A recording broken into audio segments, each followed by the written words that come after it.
Hello बच्चों, तो हम स्वागत करते हैं आपके अपने चैनल ज्ञान गांडी पे। और आज हम लोग चर्चा करेंगे क्लास 10वीं का फिजिक्स का वस्तुनिष्ठ प्रश्न। अगर आपके नज़दीक कोई भी स्टूडेंट जो हिंदी माध्यम से हैं और 10वीं की परीक्षा की तैयारी कर रहे हैं और उनको ऑब्जेक्टिव याद रखने में परेशानी होती है, तो कृपया आप हमारे चैनल से जुड़े और आपके सारे डाउट्स क्लियर हो जाएंगे और आप अच्छे से अच्छे मार्क्स एग्जाम में स्कोर कर सकते हैं। तो चलिए आज हम लोग शुरू करते हैं फर्स्ट चैप्टर से, भौतिकी का। समतल दर्पण में बने प्रतिबिंब को पर्दे पर उतारा जा सकता है। तो फर्स्ट क्वेश्चन में दिया हुआ है बच्चों कि समतल दर्पण में बने प्रतिबिंब को पर्दे पर उतारा जा सकता है या नहीं। ऑप्शन है हाँ, नहीं, निश्चित तौर पर, कहना कठिन है, परिस्थितियों पर निर्भर करता है। तो समतल दर्पण में बने प्रतिबिंब को पर्दे पर नहीं उतारा जा सकता है। क्यों नहीं उतारा जा सकता है? तो समतल दर्पण द्वारा बना प्रतिबिंब काल्पनिक होता है। काल्पनिक होता है। तो काल्पनिक होने के कारण प्रतिबिंब काल्पनिक होने के कारण उसको पर्दे पर नहीं उतारा जा सकता है, क्योंकि काल्पनिक चीज़ों को हम लोग कहीं पर भी नहीं उतार सकते हैं। फिर अगला क्वेश्चन है, वास्तविक प्रतिबिंब किस दर्पण में नहीं बनता है। तो वास्तविक प्रतिबिंब किस दर्पण में नहीं बनता है?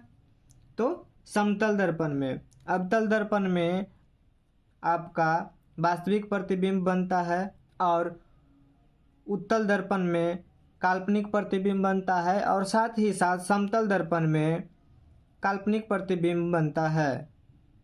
तो आप यहाँ पे बता देंगे कि समतल दर्पण में काल्पनिक प्रतिबिंब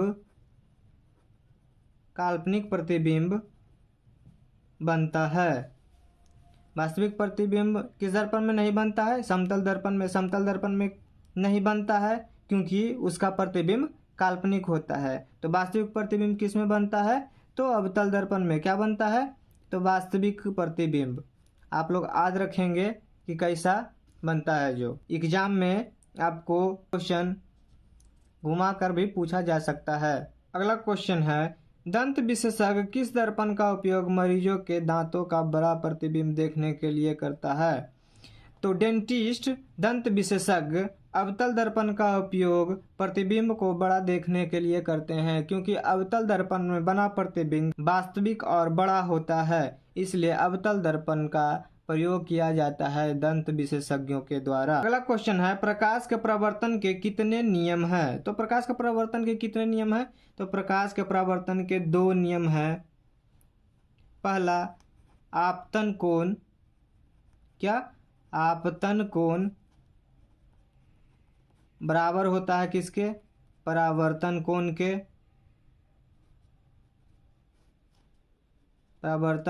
के। और दूसरा नियम होता है ये आपतित किरण और परावर्तित किरण। और ये आपतन बिंदु पर डाला गया अभिलंब तीनों एक ही दिशा में होते हैं। तो प्रकाश के परावर्तन के कितने नियम होते हैं? तो प्रकाश के परावर्तन के 2 नियम होते हैं। अगला क्वेश्चन आप देखेंगे, निर्यात में प्रकाश की चाल 3 × 10⁸ मीटर प्रति सेकेंड होता है। अगला क्वेश्चन है, इनमें से किस दर्पण में प्रतिबिंब बड़ा बनता है। तो अवतल दर्पण में हम लोग को प्रतिबिंब बड़ा बनता है। आप लोग देखे होंगे नाई के दुकान में लगा हुआ मिरर में आपका चेहरा बड़ा बड़ा दिखाई देता है। वो जो दर्पण लगा रहता है वो अवतल दर्पण रहता है। क्यों? क्योंकि उससे प्रतिबिंब बड़ा बनता है, इसलिए हजामत तथा नाई के दुकान पे आपको अवतल दर्पण का प्रयोग किया जाता है। नेक्स्ट क्वेश्चन है, गोलीय दर्पण में फोकसांतर एवं वक्रता त्रिज्या के बीच क्या संबंध है। तो गोलीय दर्पण के फोकसांतर और वक्रता त्रिज्या में क्या संबंध है? तो गोलीय दर्पण का फोकसांतर या फोकस दूरी वक्रता त्रिज्या की आधी होती है। तो आपका सी नंबर ऑप्शन सही है। सर्च लाइट का परावर्तक सतह कैसा होता है? तो सर्च लाइट का परावर्तक सतह अवतल होता है। सर्च लाइट का परावर्तक सतह अवतल होता है। नेक्स्ट क्वेश्चन है, दाढ़ी बनाने में कौन सा दर्पण का उपयोग किया जाता है?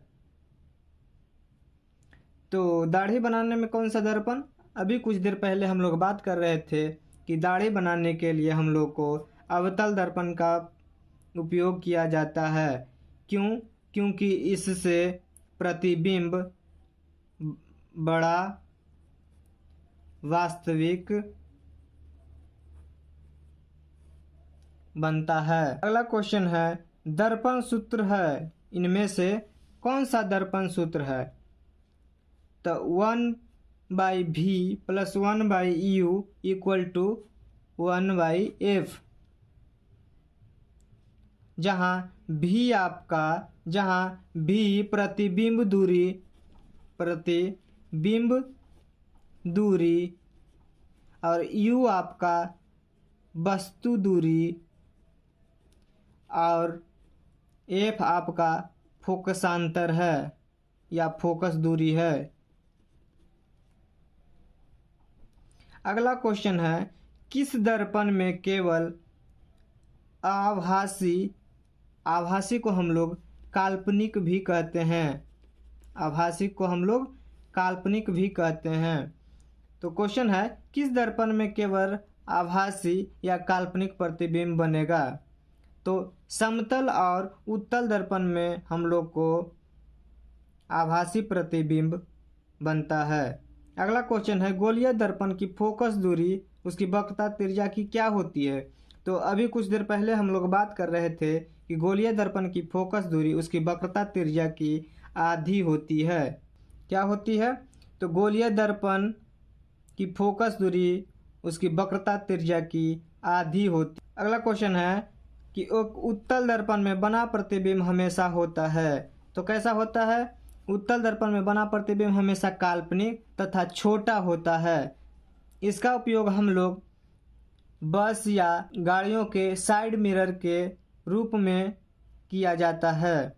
क्यों? क्योंकि हम लोग को इसमें प्रतिबिंब जो होता है यानी छाया जो होती है वो छोटी दिखाई पड़ती है, इसलिए हम लोग पीछे से दूर से आ रही गाड़ियों को आसानी से देख सकते हैं। इसीलिए गाड़ियों में हम लोग को उत्तल दर्पण का उपयोग किया जाता है। इनमें कौन सा पारदर्शी पदार्थ है? तो पारदर्शी पदार्थ किसे कहते हैं? वैसा पदार्थ जिससे हमें प्रकाश आर पार हो जाए उसको हम लोग पारदर्शी पदार्थ कहते हैं। तो वैसी कौन सी वस्तु है जिससे हम लोग को प्रकाश आर पार हो जाएगी? तो कौन सी वस्तु है? कांच। आप देखे होंगे कांच का सतह अगर दोनों में से किसी साइड रंजित नहीं है तो उसमें जब आप लाइट दिखाइएगा तो इस ओर से उस ओर हो जाती है, तो इसे हम पारदर्शी पदार्थ कहेंगे। अगला क्वेश्चन है, यदि किसी वस्तु को एक दर्पण के सामने निकट रखने पर प्रतिबिंब सीधा बने किंतु दूर रखने पर उल्टा प्रतिबिंब बने तो वह दर्पण कैसा दर्पण होगा? तो यदि किसी वस्तु को एक दर्पण के सामने निकट रखने पर प्रतिबिंब सीधा बने किंतु दूर रखने पर उल्टा बने तो वह दर्पण होता है, क्या होता है? अवतल दर्पण होता है। अगला क्वेश्चन है, कोई वस्तु हमें कब दिखाई पड़ता है? तो प्रकाश के परावर्तन के कारण हमें कोई वस्तु दिखाई पड़ती है। क्यों? तो रीजन जान लीजिए। अगर कोई वस्तु यहाँ पे रखी हुई है, जब तक इस पे प्रकाश आकर फिर वापस परावर्तित ना हो जाए तब तक इसकी प्रकाश की रोशनी इस पे अभिसरित नहीं होगी। अगला क्वेश्चन है, प्रकाश एक क्या है? तो ऊर्जा है। प्रकाश क्या है? प्रकाश एक ऊर्जा है। हालांकि प्रकाश एक विद्युत चुंबकीय तरंग भी है, लेकिन ये तीनों एक साथ नहीं दिया है, इसलिए हम सिर्फ ऊर्जा कलेक्ट करके चलेंगे। अगला क्वेश्चन है, अवतल दर्पण के फोकस से चलती किरणें परावर्तन के बाद क्या हो जाती है? तो अवतल दर्पण के फोकस से, कहाँ से? फोकस से चलती किरणें परावर्तन के बाद प्रधान अक्ष के समांतर हो जाती है।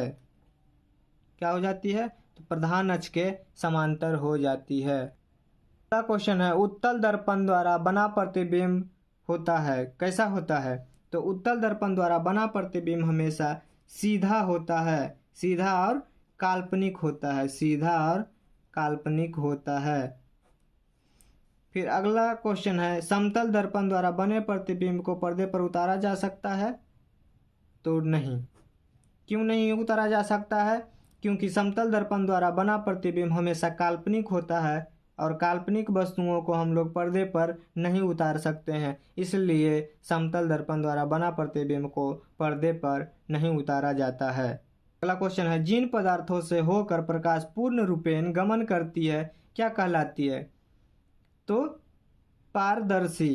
क्या कहलाती है? पारदर्शी पदार्थ।